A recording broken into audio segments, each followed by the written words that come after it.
কার্তিক মাস, কিন্তু বেশ শীত পড়েছে। কলকাতায় মহাধুম। কি একটা মহোৎসবের যোগ উপলক্ষে বাইরে থেকে দলে দলে লোক আসছে। যেখানে যত খালি বাড়ি ছিল প্রায় সবই ভাড়ায় ভর্তি। এমন সময় এই শহরে আমাদের দায়িত্ব অনেক বেশি। চেষ্টা করি সমস্ত অপ্রীতিকর ঘটনা আটকানোর, তারপরও একটা দুটো ঘটনা ঘটে যায়। সেদিন বেলা 9টার সময় আমি স্নান করছি। এমন সময় সংবাদ পেলাম একজন বৃদ্ধ আমার সঙ্গে দেখা করতে চান। তার বাড়িতে খুন হয়েছে। এটা সেই সময়ের কথা বলছি যখন আমি ভবানীপুর থানার ভারপ্রাপ্ত। খবর পেয়ে যত তাড়াতাড়ি পারলাম স্নান শেষ করে অফিস ঘরে চলে এলাম। দেখলাম এক বৃদ্ধ ঘরের মাঝখানে চুপচাপ দাঁড়িয়ে রয়েছেন। তিনি এত গভীর চিন্তায় মগ্ন হয়ে নিষ্পলক দৃষ্টিতে অফিস ঘরের টেলিফোনের যন্ত্রটার দিকে তাকিয়ে রয়েছেন, যেন মনে হয় তিনি ভীষণ আতঙ্কে আছেন। বৃদ্ধের বয়স প্রায় 70 বছর। তাকে দেখতে ফর্সা, কিন্তু তাতে কোনো লাবণ্য নেই। বৃদ্ধের পরনে একটা মোটা ধুতি, গায়ে একখানা নামাবলি, তার উপরে একখানা লাল বনাত, পায়ে ঠনঠনের চটি জুতো, অর্থাৎ ব্রাহ্মণ। বৃদ্ধ যেমনভাবে অফিস ঘরের মধ্যে দাঁড়িয়ে ছিলেন তাতে তাকে দেখে উন্মাদ বলেই মনে হবে। আমার জুতোর শব্দে বৃদ্ধের চমক ভাঙল। তিনি আমার দিকে ফিরে দাঁড়ালেন। রক্ষা করুন, রক্ষা করুন, আমার আমার সর্বনাশ হয়েছে, রক্ষা করুন, এই এই গরিব ব্রাহ্মণকে রক্ষা করুন। আপনি শান্ত হন। আমি খুব বড় সড় বিপদে পড়েছি ইন্সপেক্টর সাহেব। আপনি আপনি আমায় রক্ষা না করলে আমি ভীষণ সমস্যায় পড়ে যাব। আমি আপনার সব কথা শুনবো। আপনি দয়া করে আগেই চেয়ারে বসুন, ব্যস্ত হবেন না। আমার কথা শুনে কলের পুতুলের মতো বৃদ্ধ সেইখানে বসে পড়লেন। আমি দাঁড়িয়ে থেকে প্রশ্ন করলাম, আপনার বাড়ি কোথায়? আর আপনার কি কিছু হয়েছে? যা হয়েছে বলুন আমাকে। আমার বাড়ি কালীঘাটে, আর সেখানে সেখানে একটা খুন হয়েছে। আপনি আমাকে সেই খুনের দায় থেকে মুক্ত করুন ইন্সপেক্টর সাহেব। আমি খুব আশ্চর্য হয়ে গেলাম। ভাবলাম, কালীঘাটে ভদ্রলোকের ঘরে খুন, তীর্থস্থানে নরহত্যা, কলিকালে আর কিছু বাকি রইল না দেখছি। নিজের বিষয় সামলে নিয়ে প্রশ্ন করলাম, আপনার বাড়িতেই কি খুন হয়েছে? আগে হ্যাঁ, আমারই বাড়িতে খুন হয়েছে। এইবার দেখছি আমার নাম গেল, যশ গেল, শেষে আমার একমাত্র উপার্জনের জায়গাটা পর্যন্ত নষ্ট হবার উপক্রম হয়েছে। কে খুন হয়েছে? আপনার সঙ্গে তার কি সম্পর্ক? আমার আমার একজন ভাড়াটিয়া। কালীঘাটে আমার ঘর ভাড়া আছে। আপনার বাড়িতে কজন ভাড়াটিয়া আছে? আমার বাড়িটা দোতলা। ভিতরের দিকটা আমি সপরিবারে থাকি, বাইরের দিকটায় ভাড়া দিয়ে রেখেছি। কালীঘাটে এখন অনেক ভক্ত আসে, তাদেরকেই ভাড়া দিই সাধারণত। এখন বাইরে আরো অনেক লোক আদি গঙ্গায় স্নান করবার জন্য কালীঘাটে এসেছে, তাই আমার ভাড়া বাড়ি পুরোপুরি ভর্তি আছে। তাদের মধ্যেই বোধহয় একজন খুন হয়েছে। বোধ হয় কেন? আপনি কি না জেনেই এখানে এসেছেন? না না, আমি নিশ্চিত। মানে ঠিক বুঝে উঠতে পারছি না। আমার মন বড় চঞ্চল, আমি সব কথা ভালো করে বলতে পারছি না।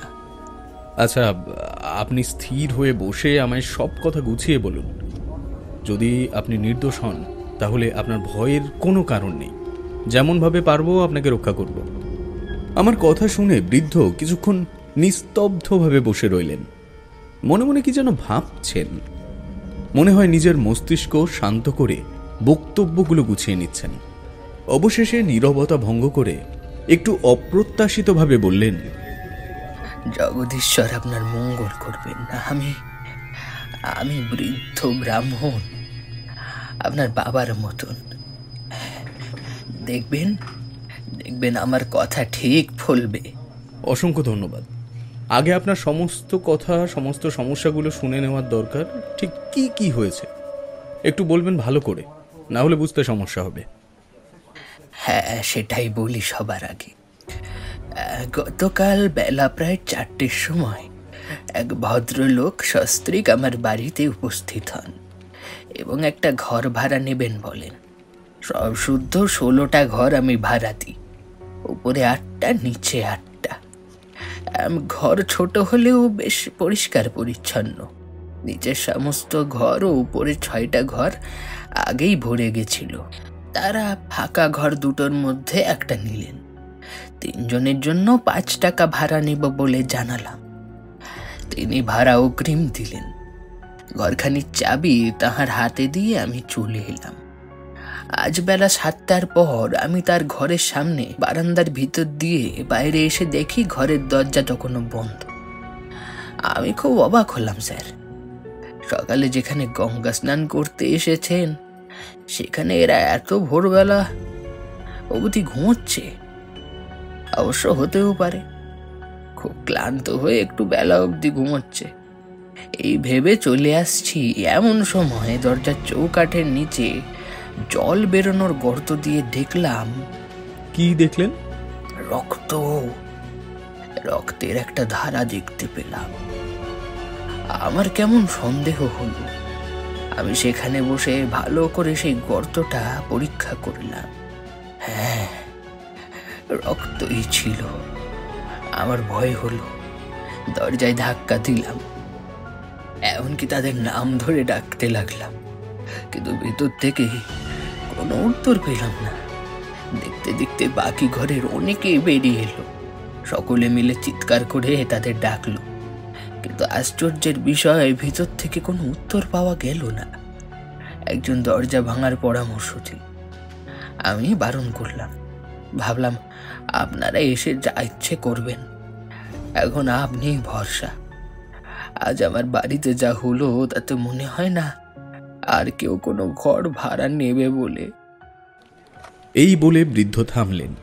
তাহলে আমাদের আর দেরি করা ঠিক হবে না, এখনই চলুন আমার সাথে। কে আছো? গাড়ি বের করো। আমি আর দেরি করলাম না। তখনই একজন কনস্টেবলকে সঙ্গে নিয়ে সোজা চলে গেলাম কালীঘাট।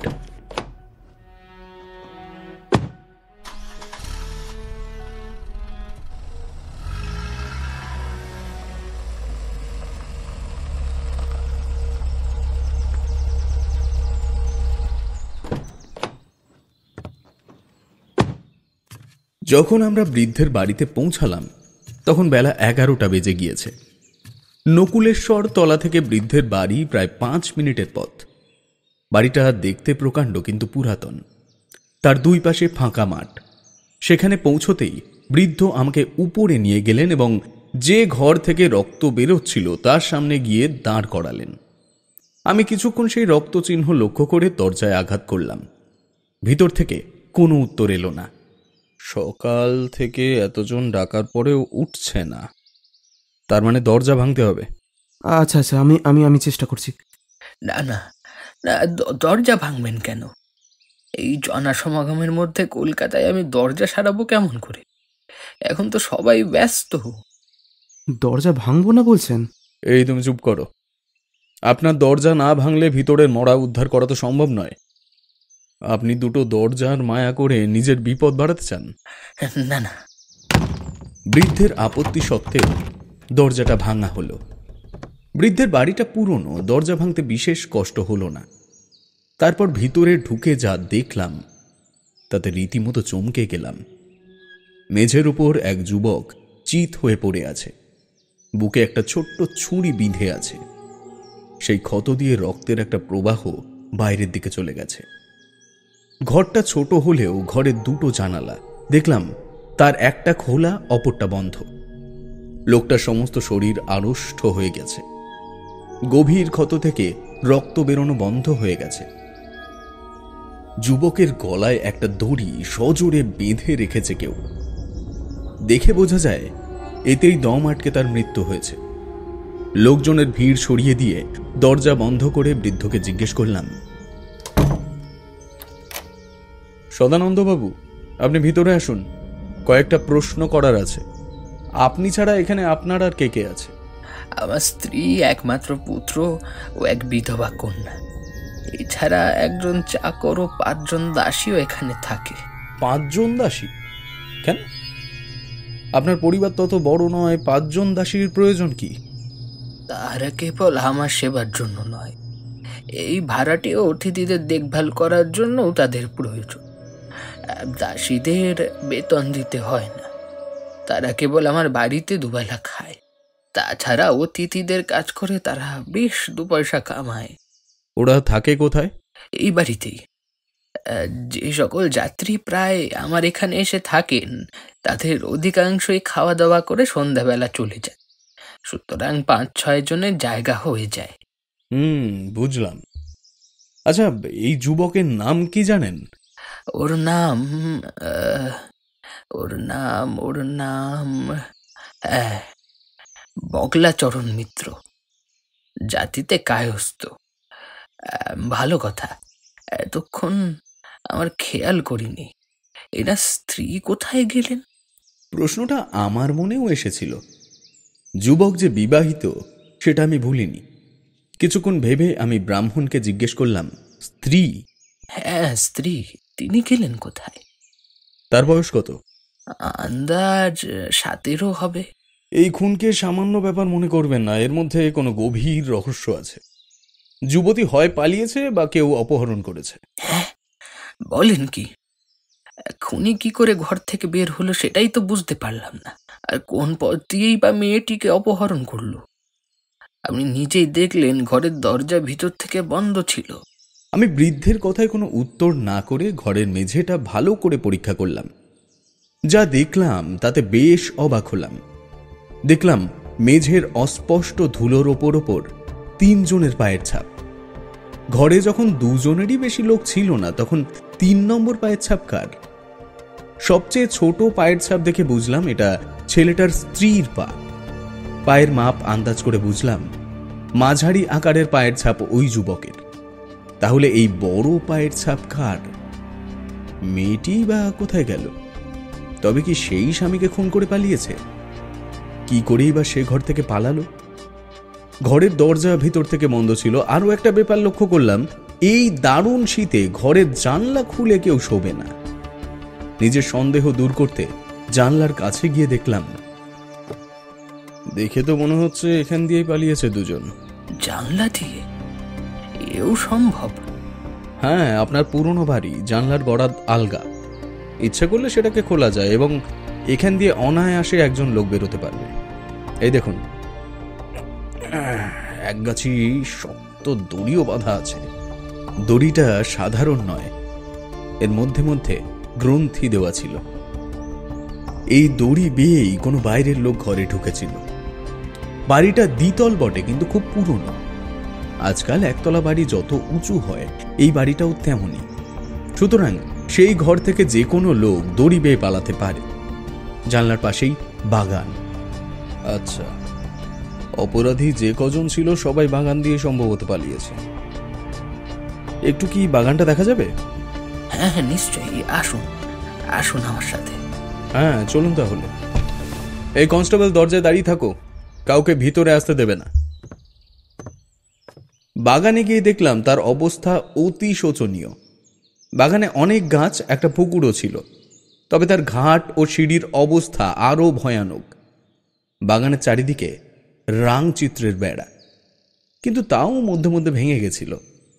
বাগানেও একই পায়ের ছাপ দেখতে পেলাম। সেই চিহ্নগুলি যে হত্যাকারীর পায়ের, সে বিষয়ে কিছু মাত্র সন্দেহ রইল না। মৃতের স্ত্রীরও পায়ের ছাপ বাগানে রয়েছে। যদি সে নিজের ইচ্ছায় খুনির সঙ্গে না যেত, তাহলে বাগানে তার পায়ের ছাপ দেখতে পেতাম না। মেয়েটি যে এই খুনের সঙ্গে জড়িত, সে বিষয়ে কোনোই সন্দেহ রইল না। বৃদ্ধ আগের মতোই ভীত সন্ত্রস্ত রয়েছেন। আমাকে ভয়ে ভয়ে জিজ্ঞেস করলেন, কি বুঝলেন? আমার খুব ভয় হচ্ছে। আমার একটা খটকা লাগছে এবং সেটাই সবচেয়ে বড় রহস্য মনে হচ্ছে।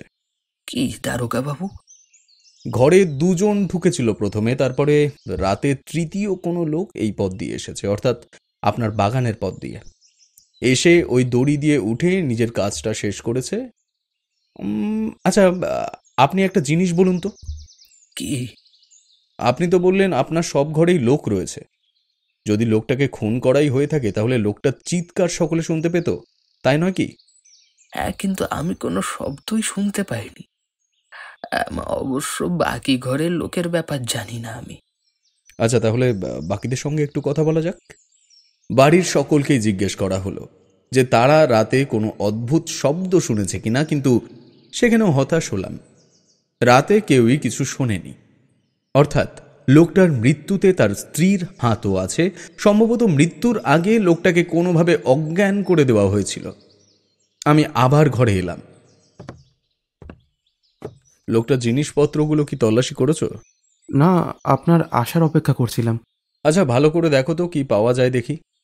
কাপড়গুলো ভালো করে পরীক্ষা করলাম, তেমন কিছুই পাওয়া গেল না। এরপর বড় ট্র্যাঙ্ক দেখতে গিয়ে দেখলাম ট্র্যাঙ্কের চাবি নেই। কোনো চাবি নেই স্যার, তালা ভাঙতে হবে মনে হচ্ছে। চাবি নেই? অদ্ভুত। তাহলে ভেঙে ফেল।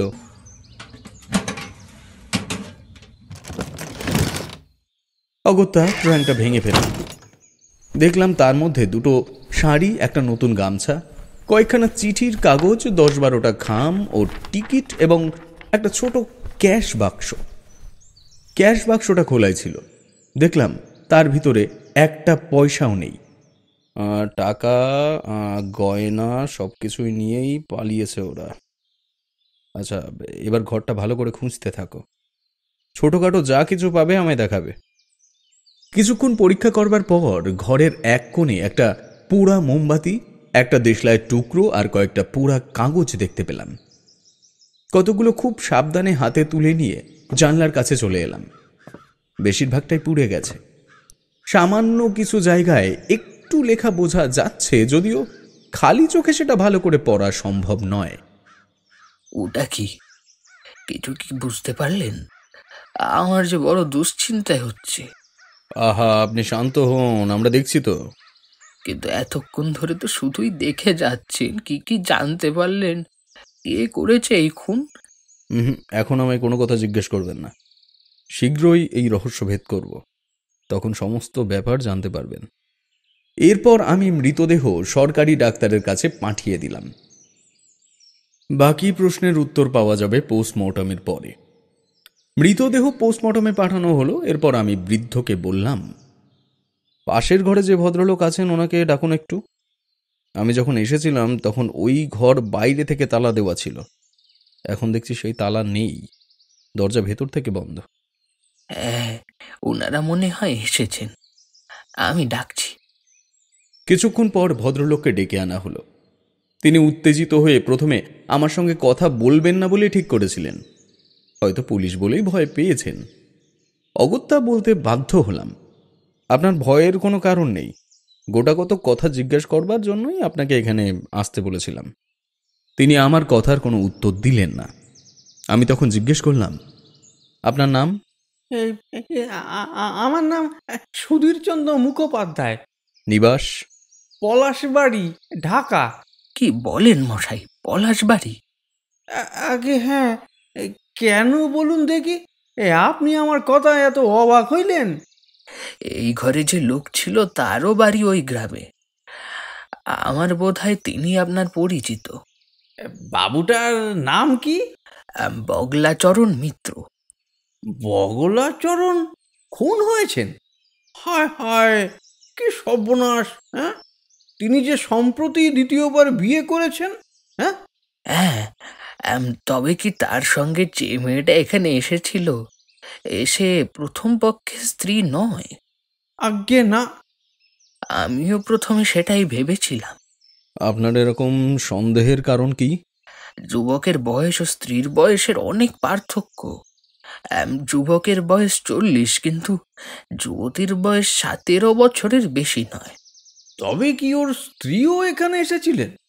হ্যাঁ হ্যাঁ। আচ্ছা সুধীর বাবু, বগলাচরণের সঙ্গে কি আপনার সদ্ভাব ছিল? আমাদের দুজনেরই বাড়ি এক পাড়ায়, সদ্ভাব না থাকাই আশ্চর্য। আমি এইসব কথা শুনে মনে মনে বেশ খুশিই হলাম। এতক্ষণ একটা সূত্র পেয়েছি। সুধীর বাবুকে জিজ্ঞেস করলাম, গত রাত্রে এই ঘর থেকে কোনো শব্দ শুনতে পেয়েছিলেন? আগে না, আমরা সকলেই এত ক্লান্ত হয়ে পড়েছিলাম যে রাত্রিতে সামান্য একটু খেয়েই ঘুমিয়ে পড়েছিলাম সকলে। আজ সকালে যখন বাড়িওয়ালার চিৎকার শব্দ শুনতে পাই, তখনই আমার মনে কেমন একটা প্রকার সন্দেহ হয়। কিন্তু যে কাজের জন্য এই ভয়ানক কষ্ট করে এত দূর এসেছি, তাতেই মনোযোগ দিলাম। বগলাচরণের শ্বশুর বাড়ি কোথায় জানেন? প্রথম পক্ষের শ্বশুরবাড়ি আমাদেরই গ্রামে, দ্বিতীয় পক্ষের শ্বশুরবাড়ি কলকাতায় থেকে ওই প্রায় 6 মাইল দূর গ্রামে। কতদিন আগে বগলাচরণ দেশ থেকে রওনা দিয়েছেন? প্রায় 10 দিন। আপনাদের গ্রাম থেকে কলকাতায় আসতে কতদিন লাগে?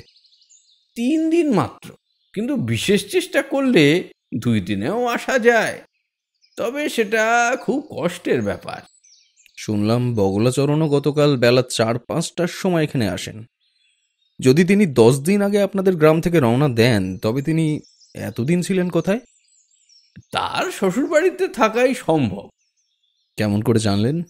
যখন তার স্ত্রী সঙ্গে ছিল, তখন নিশ্চয়ই শ্বশুরবাড়িতে গিয়েছিলেন, কারণ দেশে তার স্ত্রী ছিল না, তিনি একাই সেখান থেকে এসেছিলেন। এই স্ত্রী কি আপনাদের দেশে যায়নি?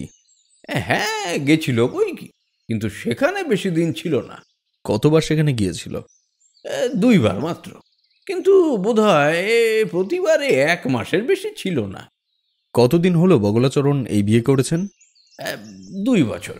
শুনলাম তার স্ত্রীর বয়স প্রায় 17 বছর। যদি 2 বছর আগে তার বিয়ে হয়, তাহলে বগলাচরণ 15 বছরের এক যুবতীকে বিয়ে করেছিলেন। আপনার অনুমান ঠিক। দেশে তার এই স্ত্রীকে দেখে অনেকেই অনেক কথা বলা বলি করেছিল।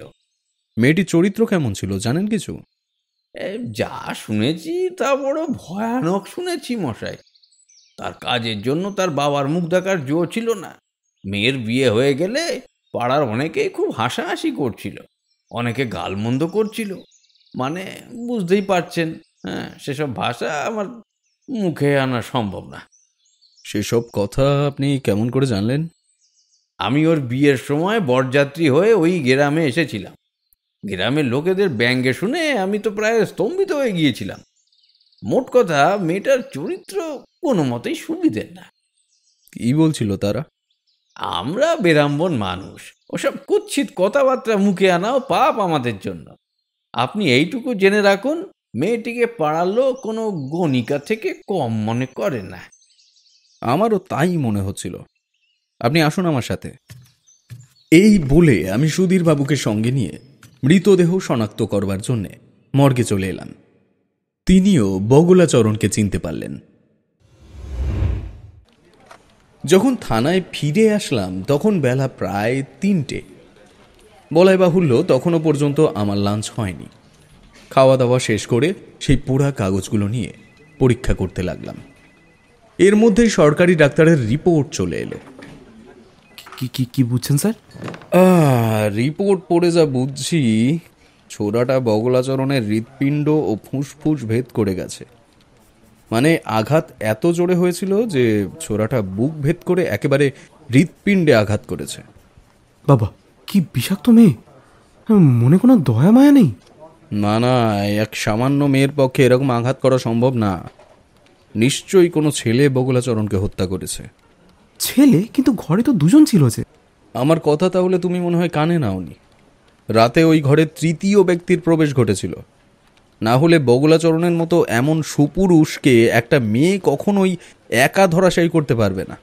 ঠিক তাই। লোকটা কে হতে পারে? সেটাই খুঁজে বের করতে হবে। মেয়েটি যে তাকে সাহায্য করেছে তাতে কিছুমাত্র সন্দেহ নেই, সুতরাং সে যে রমণীর পরিচিত তাতেও বিন্দুমাত্র সন্দেহ নেই।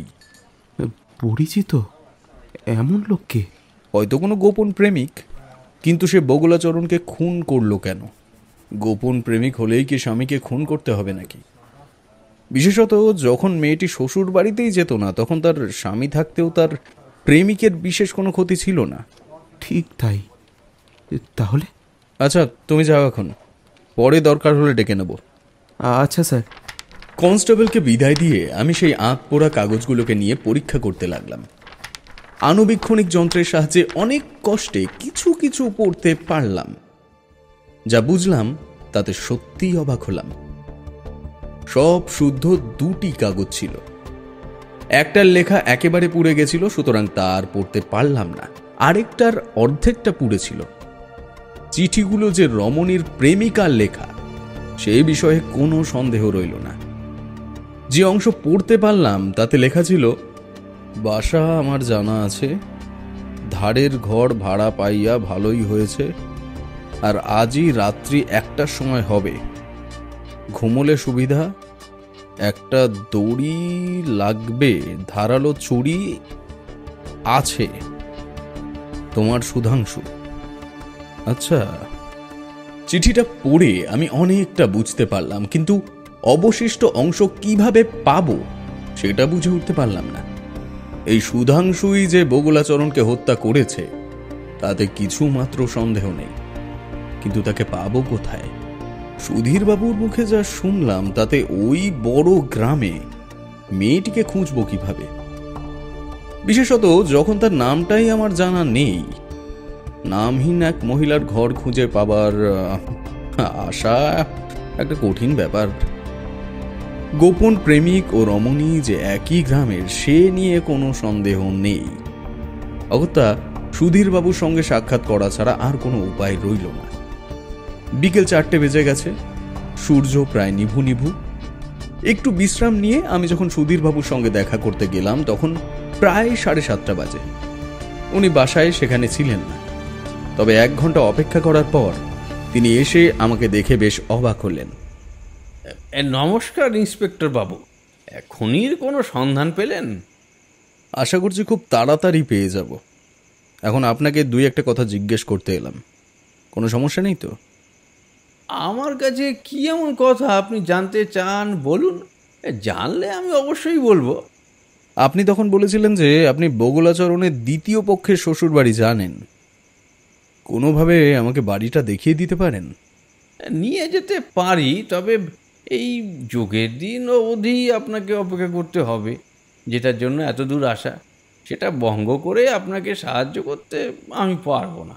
আমি বেরাম্বন মানুষ, আপনি নিশ্চয়ই বুঝতে পারছেন।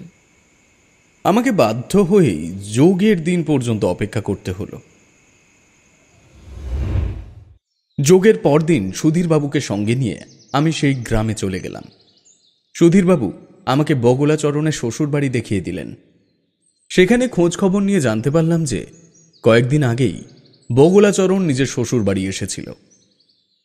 তিনি তার শ্বশুর বাড়িতে কয়েকদিন থেকে স্ত্রীকে নিয়ে কালীঘাটে গেছেন। সেই গ্রামে গোপনে অনুসন্ধান করে আরও জানতে পারলাম যে বগুলাচরণের স্ত্রী অতিশয় দুশ্চরিত্রা। তার চরিত্রের কথা ওই গ্রামের আবাল বৃদ্ধ বনিতা সকলেই জানে। সুধাংশু নামক একটা দুশ্চরিত্র যুবকের সাথে তার ভাব ভালোবাসা সবচাইতে বেশি। সঙ্গে আরও জানতে পারলাম যেদিন বগুলাচরণ তার স্ত্রীকে নিয়ে চলে গেছেন সেই দিন থেকেই সুধাংশু শেখরকে সেই গ্রামে আর কেউ দেখেনি। এখন বেশ বুঝতে পারলাম বগুলাচরণের হত্যাকারী তার স্ত্রী ও সুধাংশু শেখর ছাড়া অন্য কেউই নয়।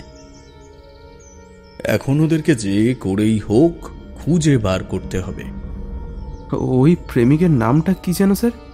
আমি যখন পুরোপুরি দিশেহারা হয়ে বসে আছি তখন আমার বিশ্বস্ত কনস্টেবল এ কথা বলল, সুধাংশু।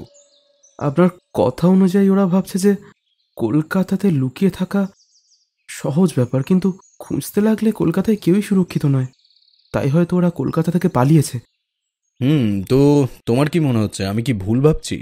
না, কিন্তু এটাও ভেবে দেখুন, ওরা কোনো দাগি আসামি নয়। কলকাতার ভিড় ওদের কাছে খুবই সুরক্ষিত একটা জায়গা। তোমার কথা জোর আছে। ওরা দাগি আসামি হলে এই চেনা জায়গায় এসে ভিড় ভাট্টার মধ্যে এমন অপটু লোকের মতন খুন করতো না। ঠিক তাই। তাহলে এখন কি করব? খোঁজ নিতে শুরু করি? না না না না, দাঁড়াও। পুলিশের পোশাকে খোঁজা চলবে না, নইলে সতর্ক হয়ে যাবে। তাছাড়া আমাদের থানার লোক সংখ্যা এত বেশি নয় যে গোটা কলকাতা শুধু ওই খুনি দুটোকে খোঁজার জন্য পাঠাবো। এদিকে সামলাবে কে? তাহলে একটাই উপায় আছে, খোঁচড় লাগাও, ওরা খবর দিতে পারবে।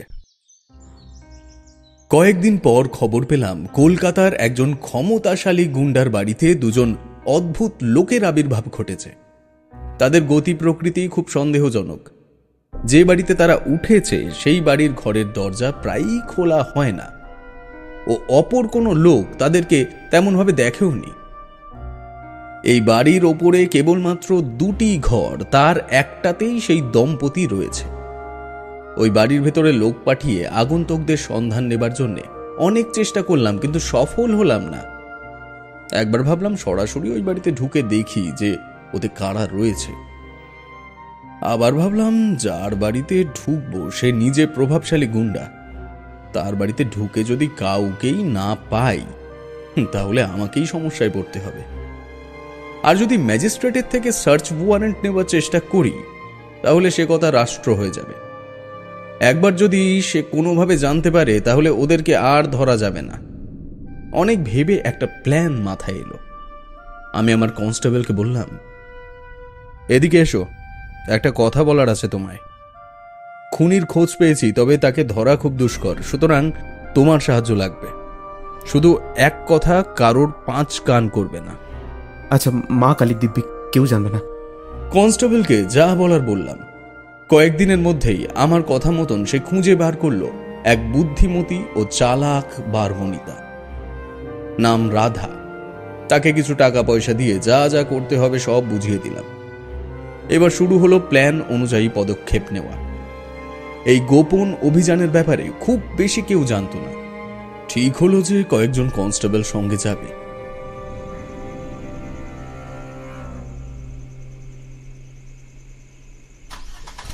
সেই দিন সন্ধ্যেতেই আমি ছদ্মবেশ নিয়ে ওই বারবনিতাকে নিয়ে গাড়িতে উঠে পড়লাম। কনস্টেবলদের ওই বাড়ির কাছে লুকিয়ে থাকার নির্দেশ দিয়েছিলাম। আমি গাড়ি থেকে যখন নামলাম তখন রাত্রি প্রায় 10টা বেজে গেছে। গাড়ি থেকে নেমে আমি সেই বাড়ির দরজায় দাঁড়ালাম। আমাকে অপরিচিত লোক দেখে সেই বাড়ির মালিক এসে জিজ্ঞেস করলো, এখানে কি মনে করে মশাই? আমি বড় বিপদে পড়েছি। গাড়িতে একজন মেয়ে আছে। আজই 2জন বাড়ি থেকে পালিয়ে এসেছে, কিন্তু এই রাত্রে কোথাও থাকার জায়গা পাচ্ছি না। যদি একটু জায়গা, তাহলে আজকের রাতটা কোনোভাবে কাটাতে পারি। আগে জানা থাকলে বাড়ি ঠিক করে রাখতে পারতাম, কিন্তু ও যে আজই আমার সঙ্গে আসবে তা আমার জানা ছিল না। যদি এক রাত্রির থাকা হয় তাহলে কিন্তু 10 টাকার কমে হবে না। মেয়েদের থাকার মতো জায়গা আছে তো? নিশ্চয়ই আছে, না হলে এত টাকা চাইবো কেন? আপনি ঘর দেখে নিন। কিন্তু সে ঘরে আরও একজন ভদ্রমহিলা আছে। 2জনকে এক ঘরে থাকতে হবে। সে তো উত্তম কথা। আমার পরম সৌভাগ্য যে এখানে এখন আর একজন মহিলা আছে। তবে চলুন একবার ঘরটি দেখে আসি। সে ঘরে অন্য কোনো মেয়ে ছেলের জায়গা হবে না। যখন আমি আগে টাকা দিয়েছি তখন সে ঘর আমার বিনা অনুমতিতে তোমরা অন্য লোককে সে ঘরে রাখছো কেন? আরে সুধাংশুবাবু, তোমার জন্য কি আমরা লোকসান করব? ইনিও আমাকে এক রাতের জন্য 10 টাকা দিচ্ছেন। 10 টাকা কেন? যদি আজ রাত্রি নিরাপদে থাকতে পারি, যদি ওর বাড়ির কোনো লোক এখানে এসে উৎপাত না করে, তাহলে আমি 20 টাকা দেবো আপনাকে। আপনার কোনো চিন্তা নেই, আমি সমস্ত রাত জেগে আছি। এখান থেকে কোনো মেয়েকে কেউ নিয়ে যেতে পারবে না। আমি আপনাকে আশ্বাস দিচ্ছি, যখন থাকতে দিয়েছি আপনি নিঃসন্দেহে থাকুন। কিন্তু টাকাটা অগ্রিম দিতে হবে? বেশ। সুধাংশুবাবু, 2জনই স্ত্রীলোক, এতে তোমার বিশেষ ক্ষতি হবে না, অথচ আমারও এক রাত্রির জন্য কিছু লাভ হবে। সুধাংশু আর কোনো কথা বলল না। বাড়িওয়ালা আমাকে সেই ঘর দেখিয়ে দিল। আমি সেখানে গিয়ে দেখি এক অতি সুন্দরী যুবতী সেই ঘরে বসে আছে। আমাদের সঙ্গে সঙ্গে সুধাংশুও এলো। তোমার আরেক সঙ্গিনী এসেছে। বাড়িওয়ালার ইচ্ছা আজ রাত্রে তোমরা এই ঘরেই থাকো। যা দেখছি আমাদেরকে কাল এখান থেকে চলে যেতে হবে। তোমাকে আর বগলাচরণের বাড়িতে যেতে হবে না। বিশেষত যখন তোমার স্বামী করে গেছে তখন আর সে ভয় কেন? আমি ঘর দেখে পুনরায় বাইরে এলাম এবং গাড়ির ভেতর থেকে যুবতীকে হাত ধরে নামিয়ে পুনরায় সেই ঘরে ফিরে এলাম। শুধু ফিসফিস করে বললাম, তোমার কাজ শুধু মেয়েটার সঙ্গে কথা বলে ওকে ব্যস্ত রাখা। ভয় পাবে না, বাইরে পুলিশ রয়েছে। আমার সঙ্গিনী খুবই চালাক। সে যেভাবে বুদ্ধি খাটিয়ে কথা বলতে লাগলো তাতে সকলেই বিশ্বাস করলো যে আমরা স্বামী স্ত্রী হতে চলেছি। ওরা কেউই কোনো প্রকার সন্দেহ করল না। রাধাকে সেই ঘরে রেখে আমি একবার বাড়িটার চারদিক লক্ষ্য করলাম। দেখলাম 2জন মেয়ে ও সুধাংশু, বাড়িওয়ালা ও তার এক পাহারাদার ছাড়া আর কোনো লোক নেই সে জায়গায়। কিন্তু তখনও একটা গুরুত্বপূর্ণ কাজ বাকি। তাই আমি বাইরে যাওয়ার জন্য তৎপর হলাম। আমায় বাইরে যেতে দেখে বাড়ির মালিক জিজ্ঞেস করলেন, কোথায় চললেন? এই প্রভাবশালী গুন্ডাকে দেখে আর একটা আশঙ্কার কথা মাথায় খেলে গেল, কিন্তু আমি প্রস্তুত ছিলাম। এই তো আপনাকেই খুঁজছিলাম, আপনার সঙ্গে একটা কথা আছে। আমার সঙ্গে? আচ্ছা, আমার ঘরে আসুন। সুধাংশুবাবু আছেন, একসঙ্গে চা খেতে খেতে কথা বলা যাবে। না না, একটু অন্য জায়গায় কথা বলতে হবে, খুব দরকারি, এবং তাতে আপনার লাভ বই ক্ষতি হবে না।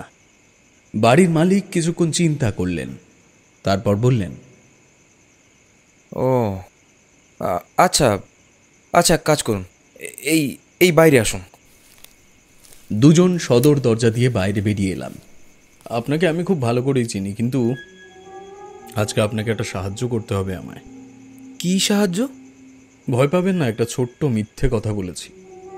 আমি আসলে পুলিশের লোক, তবে আপনার কোনো ভয় নেই। বাড়ির মালিক বাইরে থেকে ভালো মানুষের চামড়া পরে থাকলেও ভেতর থেকে তো দাগি আসামি। পুলিশের নাম শুনে রীতিমতো চমকে উঠে চিৎকার করতে যাচ্ছিলেন। আমি চুপ করিয়ে দিয়ে বললাম, আপনার এত বড় সাহস? শান্ত হন, আপনি যাকে আশ্রয় দিয়েছেন তারা দাগি আসামি, এতে আপনার কোনো ক্ষতি হবে না। আপনি অযথা চিৎকার করতে গেলে আপনারই ক্ষতি হবে। কি করতে চান? আপনার শুধু সহযোগিতা চাই। আপনি আমার পুলিশ বাহিনীকে ভিতরে ঢোকার ব্যবস্থা করে দিন, না হলে খুনি পালাবে, তখন ধরা সম্ভব হবে না। আপনার এই বাসস্থানের ব্যাপারে কেউ জানবে না। আমি তো দক্ষিণ কলকাতার পুলিশ, এদিকে আসার সম্ভাবনা খুব কম। বাড়ির মালিক কিছুক্ষণ নীরব দাঁড়িয়ে রইলেন, তারপর আমায় অপেক্ষা করতে বলে বাড়ির পিছন দিকে চলে গেলেন। সেখানে একটা দরজা খুলে দিলেন। বাইরে যে সকল কর্মচারী আমার আদেশের অপেক্ষায় দাঁড়িয়েছিল, আমার সংকেত পাওয়া মাত্র তারা সকলে বাড়ির ভেতরে প্রবেশ করল। পুলিশ দেখে সুধাংশু পালানোর চেষ্টা করলো, কিন্তু সম্ভব হলো না। ওদের বিরুদ্ধে যে সকল প্রমাণ সংগ্রহ হলো তাতে তারা অব্যাহতি পেল না। দুজনকেই শাস্তি হিসেবে দ্বীপান্তরে পাঠানো হলো। এসব দেখি আর মাঝে মাঝে ভাবি, মানুষের জীবন কঠোর এক অন্ধকারের মধ্যে থাকে। অন্ধকার মানুষের অন্ধ ভালোবাসার কাছেও জিতে যায়, আর হয় এমন সব নৃশংস খুন।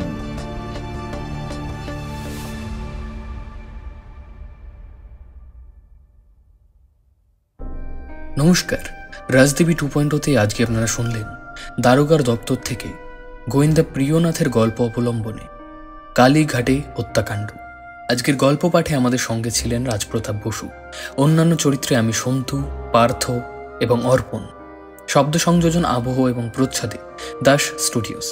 যদি আমাদের গল্প আপনাদের ভালো লেগে থাকে, আমাদের চ্যানেলটিকে সাবস্ক্রাইব করে লাইক বাটনটি প্রেস করে আপনাদের বন্ধু বান্ধবের সাথে আমাদের গল্পগুলি শেয়ার করতে কিন্তু একদমই ভুলবেন না।